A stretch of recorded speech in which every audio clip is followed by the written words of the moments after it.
sa vlog ko. Huwag muna natin kalimutang i-follow, like, and share. Hello, what's up mga idol?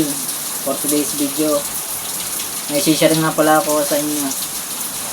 May isang vlogger kasi na tumulong sa amin na nagangalang ko last Rampage from YouTube channel niya, kaya gusto ko lang po sa inyo i-share.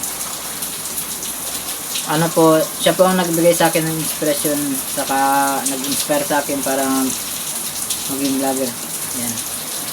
Kaya proud na proud ako sa kanya. Kaya, yan po.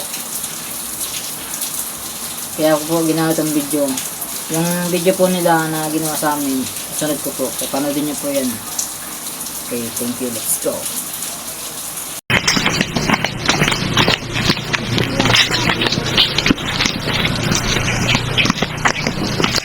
Dulas. Ano yun? Yan, dulas. Sige, kaya mo yan. Ang ganda nung tanawin dito sa lugar na ito. No?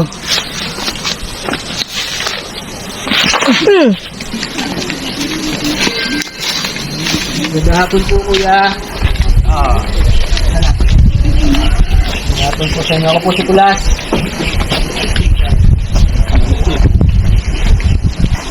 Panday-panday po ha. Panday nga po. At ayos-ayos ng bahay. Walang bigas. Nagpa-vlog po kami. Pwede po. Ayan. Nagawa ka po ng mansion ah. Ito po yung bahay nila mga kaibigan. Ano nga pong pangalan ni tatay? Lorenzo po. Lorenzo. Ito si nanay. Igna. Si nanay Edna. Ito po si Kuya Ronnie, nakita ko nung nakaraan dun sa taas. Nagano ka dito, Kuya?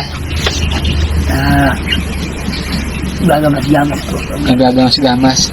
Alam ko may sakit po to si Kuya Ronnie, may sakit sa baga, ano? Ano kasi to, nung nakausap ko po doon nung nakaraan. Ang lawak po nitong gamutian, tanim mo lahat ito? Yung kabila po hindi na.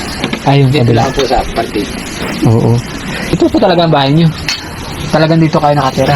Dito po kami nakatira. Magdadalawang taon na po kami dito. Oo. Kaya mga kaibigan, yung bahay nila, tatay, ano lang, Kapal. kapal. Saka yung tulugan nila, Ilan po kayo natutulog dito? Kami lang pong dalawa. Kayo mag-asawa ni nanay. Oo. Ang lamig po dyan, walang ano. Bale, ito pong si, anak mo. Anak ko po yan, si Ronnie. Oo, anak mo ito si Kuya Ronnie. Kasi ang bahay nito mga kaibigan ni Kuya Ronnie, doon yung sa taas, kung natatandaan niyo po, sa may tabing kalsada, yung nabigyan natin nung nakaraan ng grocery pack galing kay Ate Judy Marts.